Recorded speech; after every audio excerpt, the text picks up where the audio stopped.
हमारे पूरे विश्व में 5 अक्टूबर को शिक्षक दिवस के रूप में मनाते हैं। तो और आप सबों से भी मैं यही निवेदन करता हूँ कि आप सब कड़ी से कड़ी मेहनत करके इस मुकाम को, इससे भी आगे जो मुकाम होता है उसको हासिल करने का प्रयास करेंगे। जैसे रामायण में जो महात्मा सेतु जो बनाया गया था, लंका को सीता जो गया था उस पार, लंका भारत से जो हरण किया गया था, तो उस पार जाने के लिए तो कोई रास्ता नहीं था। तो हनुमान और क्या कहते जो सेतु बना रहे थे, उसमें जो पत्थर डालने का काम कर रहे थे, हाँ, उसमें भी एक गिलहरी ने अपना योगदान दिया। सोचिए कितना छोटा है तब, लेकिन तब पर भी वो अपना हिम्मत को नहीं दिया था। तो उसको क्या किया, बोला कि तुम इतना छोटा है, तुम छोटा छोटा कितना देगा। तो उनको इस तरह से फेंक दिया कि वह जो है ना राम के पास जाकर के गिरा, और उसको सहलाते हुए जो इस प्रकार जो सहलाया, उसी का कारण आज जो है ना गिलहरी पर दाग पड़ा हुआ, तिरपल, समझ गया ना। तो उनको बोला, फिर जो हनुमान को बुलाया गया, ये हनुमान जी बताओ तुम किस प्रकार, तुम जितना पत्थर फेंकता है उनके हिसाब से तुम्हारा शरीर भी बलिष्ठ है, इनका जो पत्थर फेंकता है इनके हिसाब से इनका शरीर है। तो इससे आपको यह उदाहरण मिलता है कि कोई भी छोटे हो या बड़े हो, सभी के लिए समान समय रहता है और सभी के लिए समान अंग भी। इसीलिए कहता है कि पसीने की स्याही से जो लिखा जाता है उनके मुकद्दर के पन्ने कभी कोरे नहीं होते हैं। सड़क और शिक्षक एक ऐसा मार्ग होता है जो अपने जगह स्थिर रहता है, लेकिन छात्र एवं छात्राओं को उस मुकाम पर पहुंचाने का काम करता है। तो आप सबों से यही बार बार विनती करते जा रहे हैं कि जो सर के द्वारा बताए जाते हैं उनको समय समय पर उनका फॉलो करते चलिए। और जैसे अभय सर बोले कि आपको 10th के पार फिर जो 11th में जाते हैं उनके बाद पैरा मेडिकल करना एनी हाउ जरूरी है, लेकिन जरूरी इसलिए है कि अपना भविष्य को उज्जवल करने के लिए। लेकिन कुछ गार्जियन ऐसे भी होते हैं, उनको पैसा का अभाव होने के कारण उतना दूर तक नहीं पहुंचा पाते हैं बच्चे, लेकिन उनका भी कर्तव्य है कि उन बच्चे को और थोड़ा ही बहुत सही, लेकिन उनको क्या करना है, आगे की ओर बढ़ाने का प्रयास करना है। पढ़ाई एक ऐसा मार्गदर्शक है जो कि आपको बहुत ऊंचे मंजिल तक पहुंचा सकते हैं। शिक्षक छात्र को जो 10 साल पहले 10 साल बाद में जो शिक्षा मिलते हैं, शिक्षक 10 साल पहले उनको बता दिया करते हैं। तो इसीलिए आप सबों से भी विनती करते हैं कि हर हमेशा अपना कठिन लगन एवं कठिन तपस्या से पढ़ाई करें। पढ़ाई एक भी तपस्वी के जैसा। इसी वाणी के साथ मैं अपना वाणी को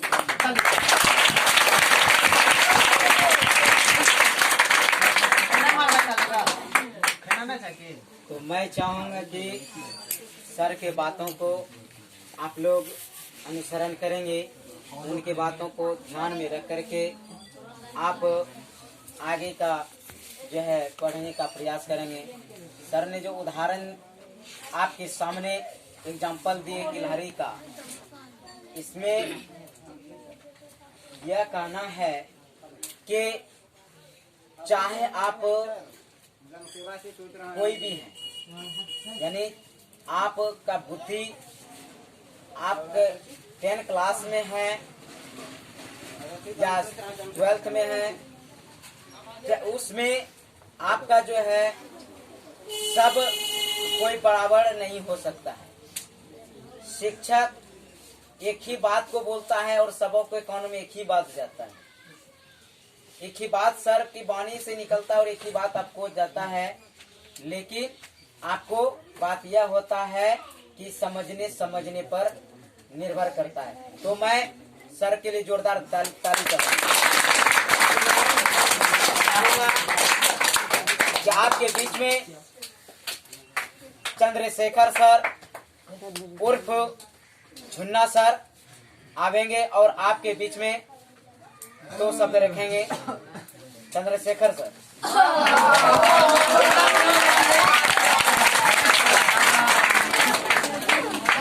बड़ी गिड़गिड़ाहट के साथ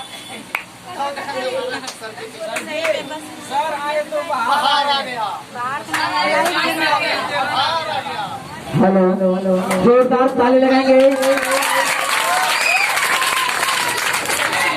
अब सर की बातों को ध्यान पूर्वक सुनेंगे, शांति बनाए करके रखेंगे, कोई आपस में बातचीत नहीं करेंगे।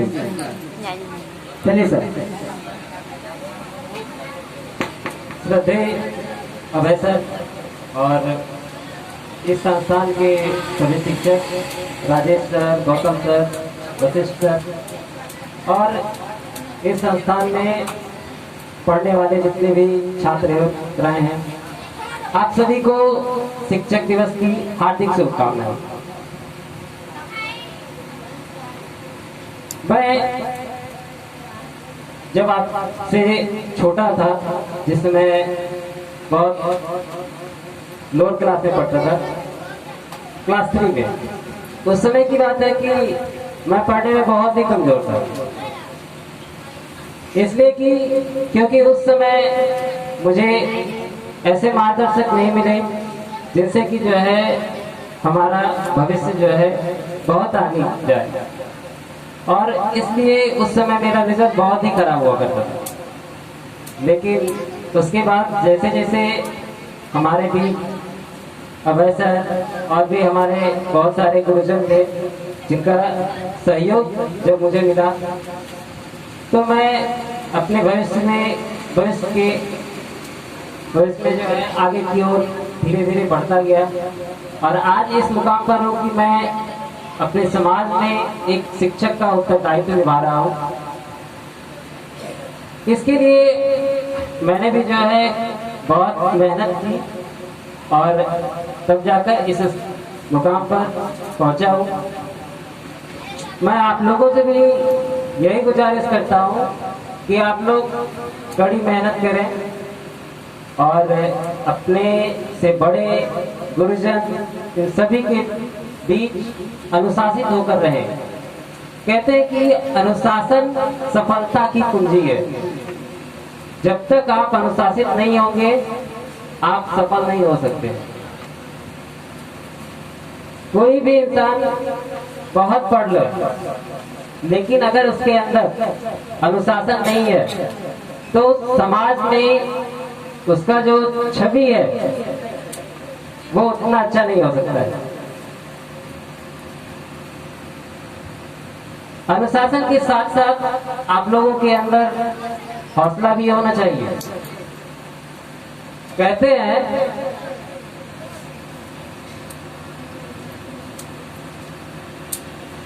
कि कौन कहता है कि आसमान में छेद नहीं हो सकता है? कौन कहता है कि आसमान में छेद नहीं हो सकता है? एक पत्थर तो तबीयत से उछालो।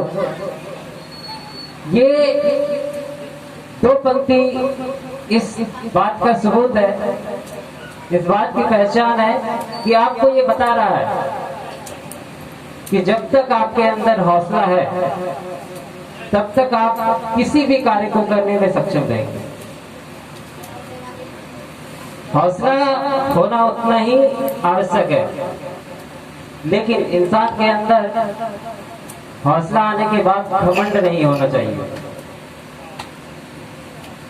क्योंकि एक कहावत है, कहते हैं खुद ही को कह के बुलंद इतना, खुद चढ़ गया ऊपर इतना। खुद ही को बुलंद कह के इतना, खुद चढ़ गया ऊपर इतना। खुदा खुद बंदे से पूछे, बेटा आप नीचे उतरोगे कैसे? तो अपने अंदर घमंड नहीं होना चाहिए।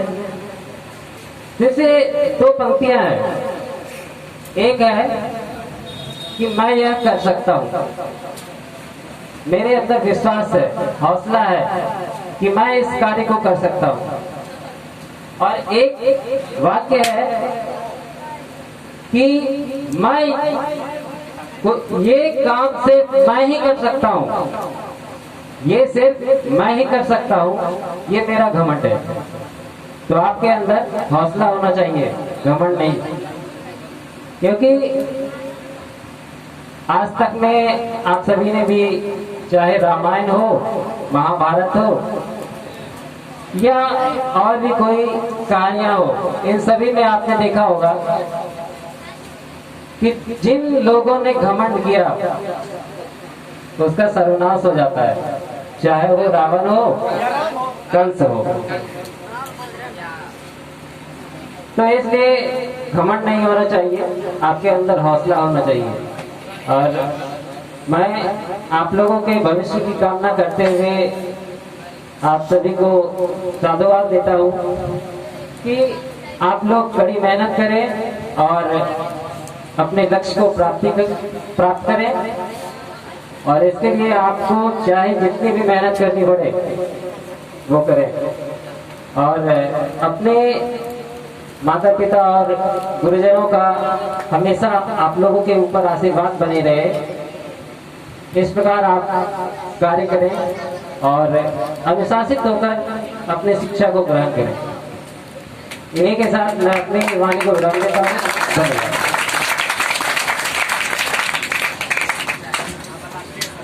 बहुत बहुत धन्यवाद सर, आपने मार्गदर्शक के रूप में रास्ता दिखाने का काम किया। अब जो है हमारे बीच राजेश सर आपके समक्ष में दो शब्द रखेंगे, उनकी बातों को ध्यानपूर्वक सुनेंगे। तो उनके लिए जोरदार ताली से स्वागत करेंगे।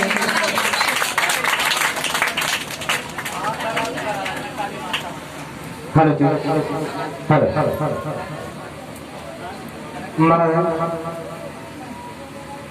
कवि के वक्तव्य को ध्यान में रखते हुए मैं पहले अपने गुरु का वंदना तो कर लें, तब आप लोगों का वक्तव्य जारी करेंगे। गुरुर्ब्रह्मा गुरुर्विष्णु गुरुर्देवो महेश्वरः